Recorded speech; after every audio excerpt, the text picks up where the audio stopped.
Bonjour, chers amis de l'école du dimanche. Je suis comme Jonathan et c'est avec un réel plaisir, comme d'habitude, que je partage avec vous ce moment de prédication prophétique.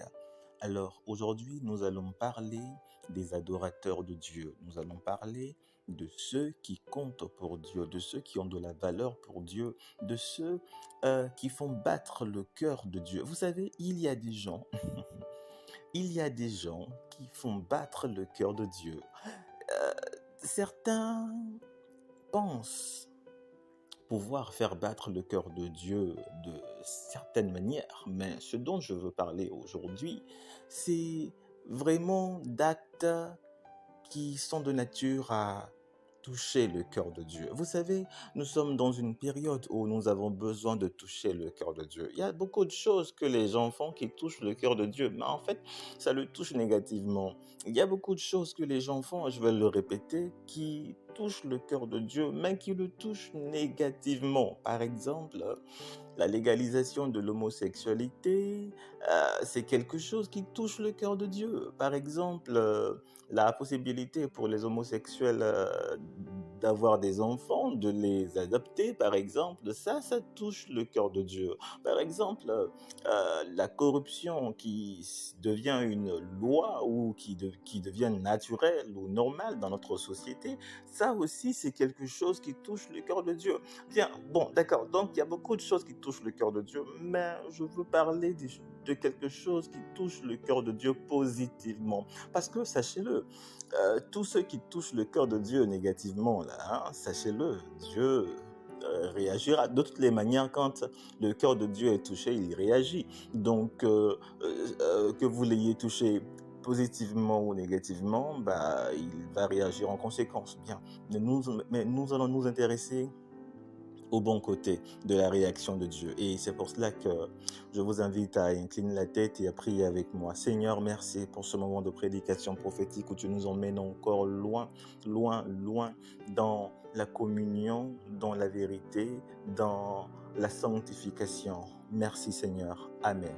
Alors, je vous invite rapidement à prendre votre Bible dans le livre de Jean, l'évangile selon Saint Jean, chapitre 12, et je vais lire à partir du verset 1 à 6. C'est une petite longue lecture, mais elle est quand même captivante, vous allez voir. Alors, 6 jours avant la Pâque, Jésus arriva à Béthanie où était Lazare qu'il avait ressuscité des morts. Là, on lui fit un souper. Marthe servait et Lazare était un de ceux qui se trouvaient à table avec lui. Marie, ayant pris une livre d'un parfum de nard pur de grand prix, oignit les pieds de Jésus et elle lui essuya les pieds avec ses cheveux. Et la maison fut remplie de l'odeur du parfum.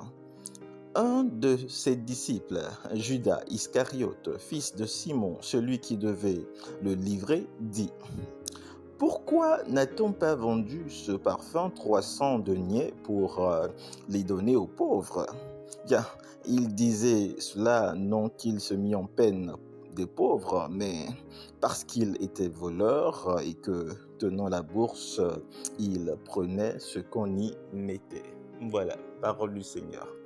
Alors, c'est une histoire captivante parce que je ne veux pas vous raconter, bon, si vous voulez, vous pouvez continuer à lire l'histoire et pour vous rendre compte de comment est-ce que Jésus a réagi, je vous y invite d'ailleurs parce que Jésus a eu une réaction vraiment, je veux dire qu'il a été touché. Il a été touché par le geste et c'est quelque chose qui l'a marqué. C'est quelque chose qui l'a marqué.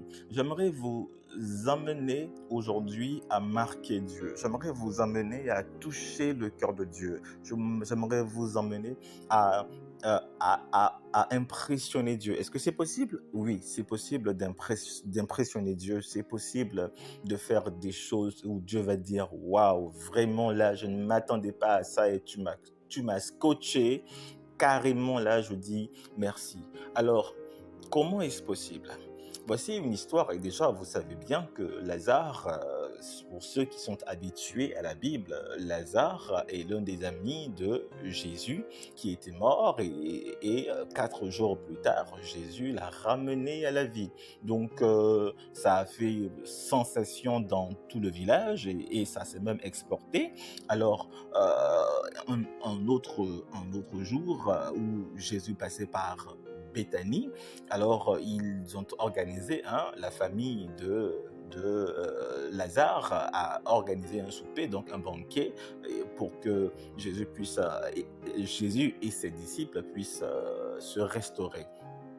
Et c'est là que Marie qui est la sœur aussi à Lazare, va s'illustrer d'une manière extraordinaire. Elle va venir avec un parfum bon, vous savez, de nard pur, tout ça.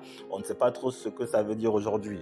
Mais ce qui est sûr, c'est que le texte précise que c'était de grand prix. D'accord? Voilà, donc c'était cher, c'était quelque chose de coûteux, c'était vraiment cher. Et donc, euh, Jésus va recevoir ce parfum, non pas du, du genre Jésus, tiens, voilà, je t'offre un parfum de grand prix, c'est pour vraiment tout ce que tu as fait pour nous. Non, ce n'est pas ce qu'elle a fait. Ce n'est pas ce qu'elle a fait. Non, attends, Jésus-Christ, je viens, je t'offre quelque chose. Vous savez, aujourd'hui, il y a beaucoup de gens qui font des dons, qui font des cadeaux. Et c'est vraiment bien. Je vous invite à continuer à faire des dons et à faire des cadeaux. Malheureusement, dans le corps de Christ, on ne fait plus de dons. Aujourd'hui, dans le corps de Christ, on ne fait plus de dons. Non, les dons ont disparu de l'Église. Et c'est quand même dommage parce que c'est quelque chose qui touchait le cœur de Dieu à l'époque et qui touche encore le cœur de Dieu. Mais les gens ne font plus de dons. Aujourd'hui, quand tu poses une action, c'est-à-dire quand tu viens et que tu offres une voiture à un homme de Dieu, ben tu fais ça pour pouvoir recevoir quelque chose en retour après. Ou bien tu fais ça pour remercier pour quelque chose qui t'a été fait avant. Je veux dire qu'il n'y a pas quelque chose qu'on fait gratuitement aujourd'hui à l'église. Rien n'est gratuit. C'est étonnant parce que, en principe, c'est quelque chose qui se vit dans le monde, qui se vit là où Dieu, là où le diable plutôt règne. Là-bas, rien n'est gratuit. Mais à l'église aussi, dans le corps de Christ aussi, rien n'est gratuit. Je vais faire ça, mais qu'est-ce que je vais gagner en retour? Pourquoi est-ce qu'il faut que je fasse ceci? Pourquoi est-ce qu'il faut que je fasse cela? Qu'est-ce que je gagne en retour? Donc, chaque fois qu'on pose une action à l'église, chaque fois qu'on pose une action envers une personne, on fait ça pour recevoir quelque chose en retour. Et aujourd'hui même, quand vous rendez service à quelqu'un et qu'il ne vous dit pas merci, ça vous choque. Vous êtes frustré. Vous dites, mais non, mais je lui ai fait du bien, je lui ai rendu service. Il m'a même pas dit merci. Il m'a même pas regardé. Il m'a même pas considéré alors que je lui ai rendu service. Mais comment est-ce qu'il peut se comporter comme ça? Mais qu'est-ce que tu attends de lui? Tu attends qu'il te remercie? D'accord. Vous voyez, rien n'est gratuit. Rien n'est gratuit aujourd'hui. Et c'est dommage parce que ça montre bien combien de fois Satan a infiltré le corps de Christ et nous sommes tout le temps en train de réclamer notre salaire pour les moindres choses que nous faisons. Si nous vous rendons un petit service, nous réclamons un salaire. Si nous vous disons bonjour, nous réclamons un salaire. Le salaire du bonjour, c'est que vous nous répondiez bonjour. Parce que si vous ne répondez pas bonjour, demain, on ne vous salue pas. Mais voilà. Donc, vous êtes là en train de réclamer salaire pour tout ce que vous faites. Pourquoi? Parce que rien n'est gratuit aujourd'hui. Je ne sais pas d'où ça vient. Je ne sais pas où est-ce que les gens ont pris ça, mais c'est pas dans la Bible que les gens ont pris ça. Et c'est pourquoi les gens n'adorent plus Dieu. Ah non, je suis pas en train de dire que vous ne chantez pas des cantiques d'adoration à l'église. Vous pouvez chanter des cantiques d'adoration du matin jusqu'au soir à l'église. Ça ne veut pas dire que vous adorez Dieu. Est-ce que vous me comprenez? Donc les gens n'adorent pas Dieu. Et c'est ce que je viens de vous expliquer parce que les gens ne font plus rien gratuitement. Les gens ne font plus rien pour rien. Quand on pose une action, c'est pour une réaction. On fait quelque chose pour attendre quelque chose en retour. Même si on vous offre quelque chose avec un sourire, derrière, on s'attend à ce que votre comportement puisse répondre un peu à ça. Ça veut dire que on vous enchaîne souvent avec des dons pour que vous puissiez faire les choses comme on aimerait que vous les fassiez. En fait, on ne vous fait pas de dons. Je vous l'ai dit, les dons ont disparu du corps de Christ. Les gens ne font plus rien pour rien. Donc, les gens n'adorent pas Dieu parce que justement, adorer Dieu, c'est un don.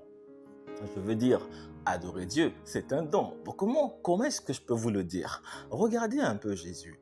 Il vient, il vient sur la terre, il vit sur la terre. Et qu'est-ce qu'il va faire? Il va mourir à la croix. Moi, je ne le connais pas, mais il va mourir à la croix pour moi. Je ne le connais pas, je ne lui ai rien demandé et il meurt à la croix pour moi. Vous me comprenez? Ça, c'est un don.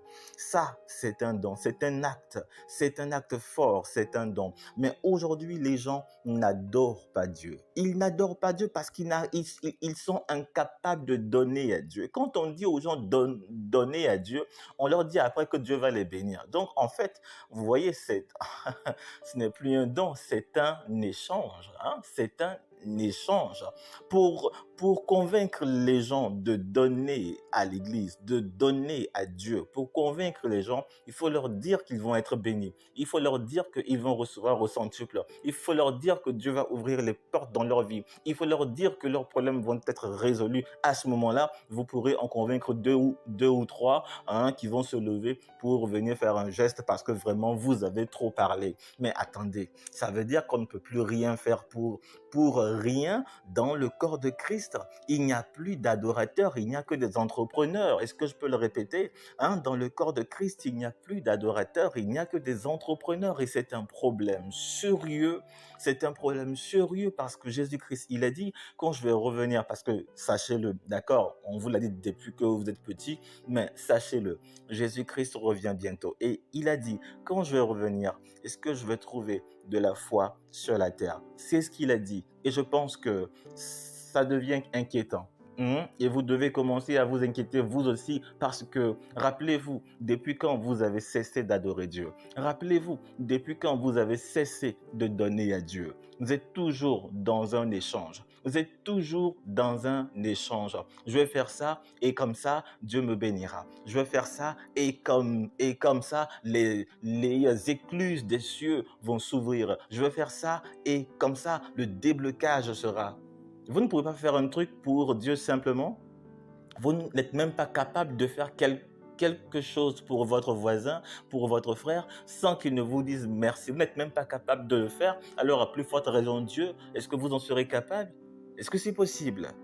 C'est un problème. Et voici quelqu'un qui se croit malin, Judas. Il vient et il dit, mais en fait, le parfum, là, est-ce que vous savez qu'il coûte 300 deniers, je crois, un truc comme ça, 300 deniers. Mais comment on aurait pu vendre ça et puis donner ça aux pauvres? Pourquoi est-ce qu'elle gaspille ça sur Jésus? Elle a renversé un parfum d'une telle valeur sur Jésus. Mais attends, le parfum est gâché, c'est fini. Or, si elle avait remis le parfum, on l'aurait vendu et on aurait pu avoir un bon prix avec cela. Mais de quoi est-ce qu'il parle? De quoi est-ce que Judas parle? Ou du moins, de quoi est-ce que je me mêle?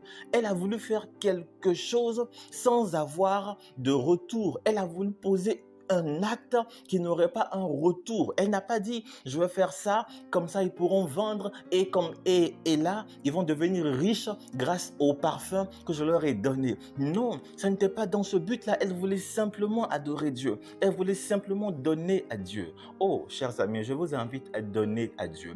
Et quand on parle de donner à Dieu, vous pensez automatiquement à l'argent. Je suis d'accord. Pourquoi? Parce que vous-même, quand vous employez le mot donner, vous pensez à recevoir. Mais sachez-le, il y a plus de bénédictions, il y a plus d'honneur à donner qu'à recevoir. Nous avons plus à donner qu'à recevoir. Le croyez-vous? D'accord. Je vous invite à être des adorateurs et des adoratrices.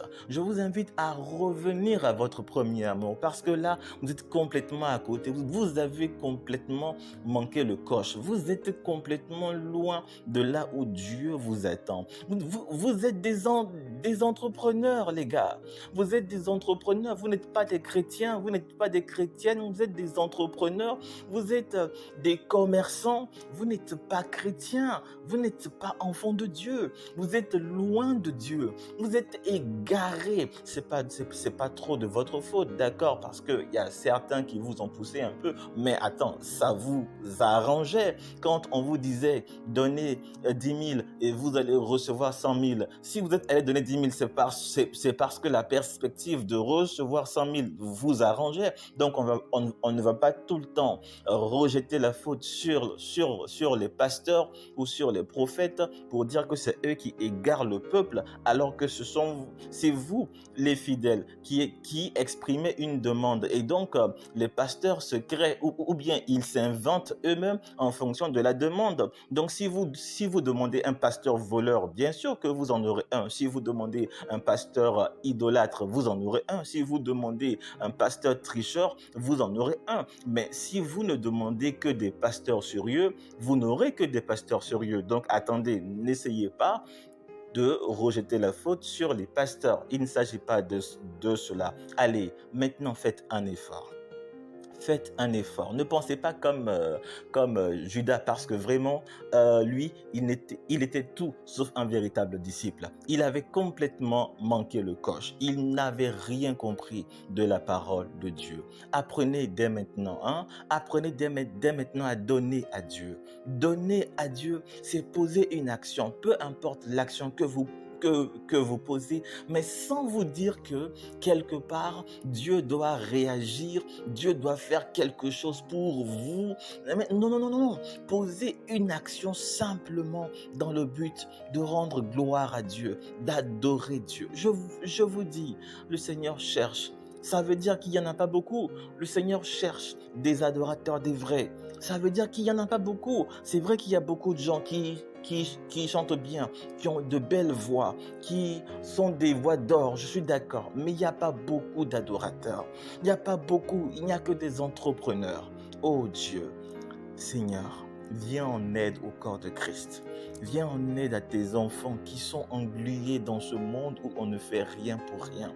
Viens en aide à ce peuple, Seigneur, qui a besoin de te rencontrer, d'avoir une relation saine, débarrassée de tout ce mercantilisme, de tout ce marchandage. On n'est pas au marché, nous sommes dans le temple de Dieu. Nous sommes dans ton temple, nous sommes là où tu habites, là où tu vis. Seigneur, là, il n'y a pas de marchandage. Là, il n'y a que la gloire de Dieu. Il n'y a que la puissance de Dieu. Et pour que tes enfants puissent vraiment expérimenter ta puissance au quotidien, nous savons qu'ils doivent se débarrasser de tout ce mercantilisme, de tout ce marchandage-là. Père, viens nous aider, viens nous aider, viens nous aider par le Saint-Esprit, par le Saint-Esprit. Amen. Je vous aime, je vous aime.